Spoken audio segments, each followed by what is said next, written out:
नमस्कार.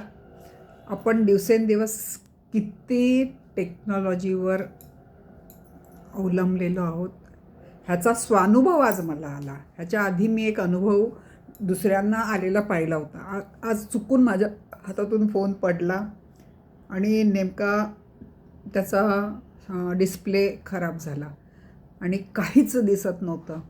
मग नवीन घेण्यापलीकडे म्हणजे तो ओप्पोला जाऊन डिस्प्ले बदलायचा आणि तो खूप खराबच झाला होता. सगळीकडे हे झालं होतं आणि बरीच तसा तो खूप जुनाही होता. 3-1 वर्ष तरी नक्की झाली होती त्याला घेऊन. तर मग नवीन घ्यायचं ठरलं आणि मला वाटलं की नवीन घेतलं की इझी आहे. पण नवीन घेतला तर त्याने सिम कार्ड ह्याच्यामध्ये घातलं, कारण त्याच्यामध्ये तर काही दिसतच नव्हतं. सिम कार्ड ह्याच्यामध्ये घातलं तर इथून नंबरच येईना ह्याच्यावर, सिम कार्डवरचे ते ऑपरेट होईना आणि ईमेलचे पासवर्ड आठवत नव्हते. ह्या गडबडीत इतकं म्हणजे सगळंच विसरायला झालं. बरे नशिबाने मुलगी आली म्हणून बरं आहे. पेमेंट करायचं तर जीपेचं अकाउंट स्क्रीन नसल्यामुळे ते नाही करता येत. ATMमधनं पैसे काढायला इतकी भांबवल्यासारखी झाली आहे की पासवर्डच आठवेना. असं सगळं उलटं सुलटं व्हायला लागलं. मुलगी म्हणाली, आई फक्त आता मोबाईल घेऊन 2 नंबर तरी हे करूया, मग मी घरी जाऊन बघते. आणि तिने घरी जाऊन येऊन कमीत कमी 3 तास घालवले. तेव्हा कुठे म्हणजे तिने नवीन ईमेलला पासवर्ड वगैरे देऊन, म्हणजे ते त्यांनाच जमतं, मला तर काही जमलं नसतं काय करायचं म्हणून. कारण जे काय येत होतं सारखं ओप्पोवर आले असं दाखवत होतं आणि त्याचा तर स्क्रीन खराब झाल्यामुळे काहीच दिसत नव्हतं.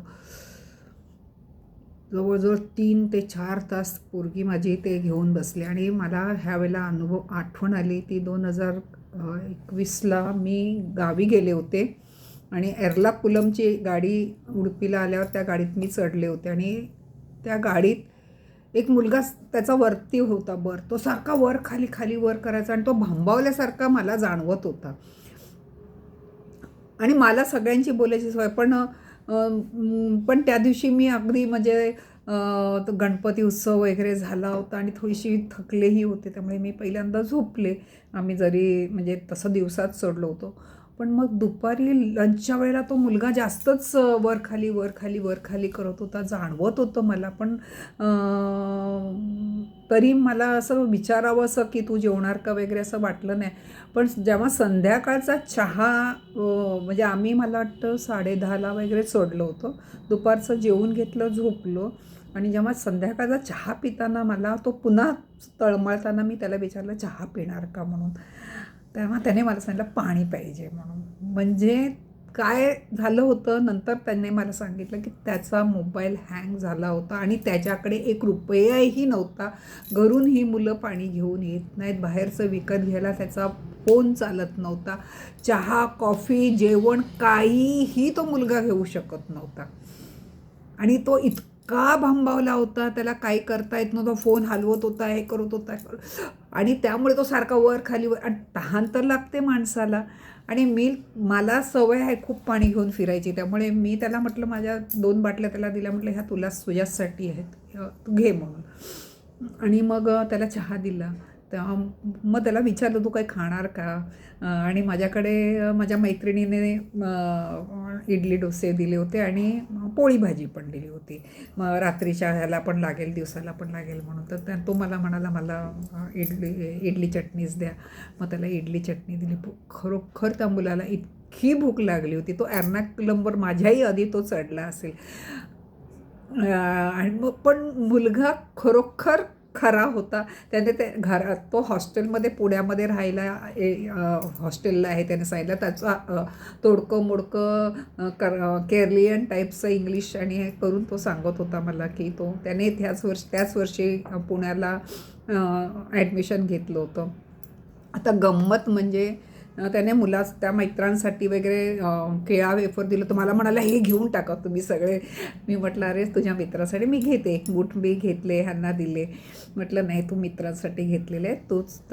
त्याला इतकं हे होत होतं, मग रात्रीचा जेवणामध्ये पण तो आमच्याबरोबर ॲडजस्ट झाला. म्हटलं बाहेरचं मागू का, तुला हवं आहे का, कारण वाढतं वय त्या मुलाचं. तो म्हणाला.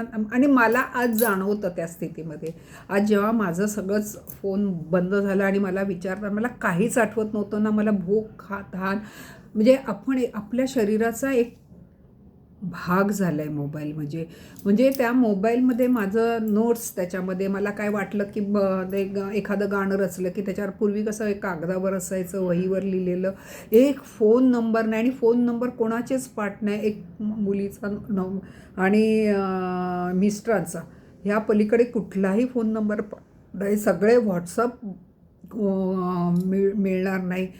किती किती लोकांची नावं काय. आता जेव्हा आता पुन्हा तो त्या फोनला, जुन्या फोनला जोपर्यंत मी त्याचं बदलून नाही घेत आणि चालू नाही करत, त्यापर्यंत बऱ्याचशा गोष्टी त्याच्यामध्ये राहिलेल्या आहेत, ज्या आता तिने मला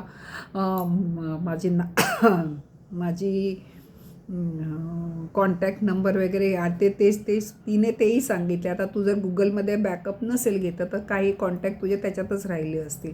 आता त्यामुळे मला जोपर्यंत माझ्या त्या पहिल्या फोनला त्याचा डिस्प्ले, म्हणजे मला आता दुसरा डिस्प्लेसुद्धा बसवावा लागेल. म्हणजे मी म्हणत होते जुना आहे मोबाईल कशाला, म्हणजे आता मला डिस्प्लेवर पण खर्च करावा लागेल.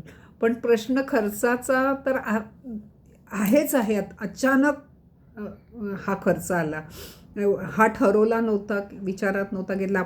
पण असं वाटलं की जाऊ दे, मोठं काहीतरी होणार होतं, छोट्यावर भागवलं.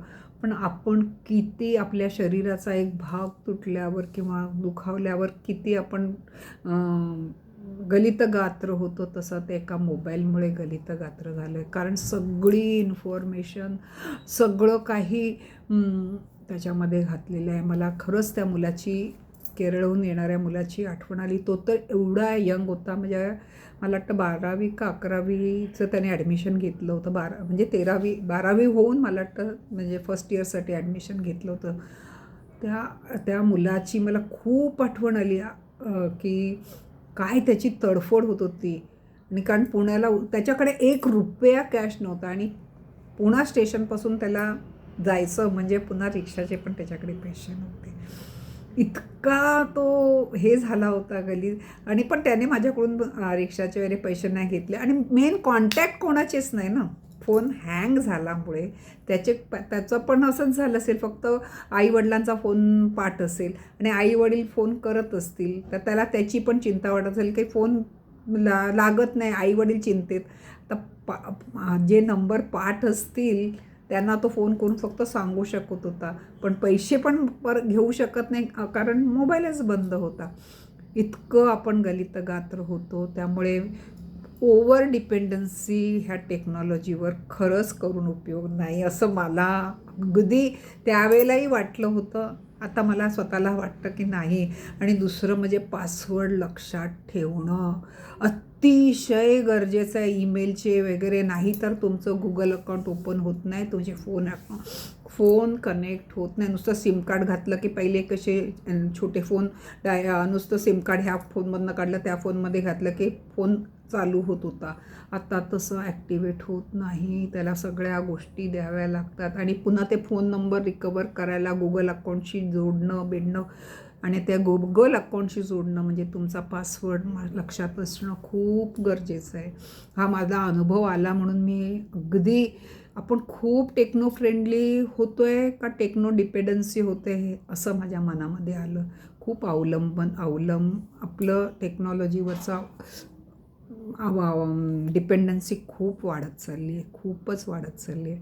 जर मी विचार केला मी 62व्या वर्षी जर एवढी डिपेंडन्सी झाली, कारण माझ्या काळामध्ये मोबाईल नव्हताच नव्हता. म्हणजे अगदी 50 नंतर मी मोबाईल हातात घेतला असेल. ज्या लहान मुलांपासून ज्या मोबाईलची सवय आहे त्यांचं पुढे काय होईल जर असा जर फोन अचानक हरवलाच किंवा पूर्ण डिस्प्लेच उडाला आणि पूर्ण डिपेंडन्सी त्याच्यावर असेल, पैशापासून इन्फॉर्मेशनपासून नंबरपासून सगळं त्याच्यामध्ये आहे. काय करणार परगावी वगैरे. आज माझी मुलगी, रविवार होता, मुलगी अवेलेबल होती म्हणून हे सगळं झालं, नाहीतर मी काय करू शकले असते. आणि आपण कोणाकोणाला काय काय इन्फॉर्मेशन द्यायची पण भीती वाटते. मुलगीच असल्यामुळे तिला मी सगळे ती जे जे विचारत होती, जसं जसं आठवत होतं तसं सांगत होती मी. देवा, खरंच खूप कठीण आहे हा मोबाईलचं असं मला वाटलं, म्हणून मी हे केला. तुम्ही माझं ऐकता त्याबद्दल मी खूप आभारी आहे. धन्यवाद.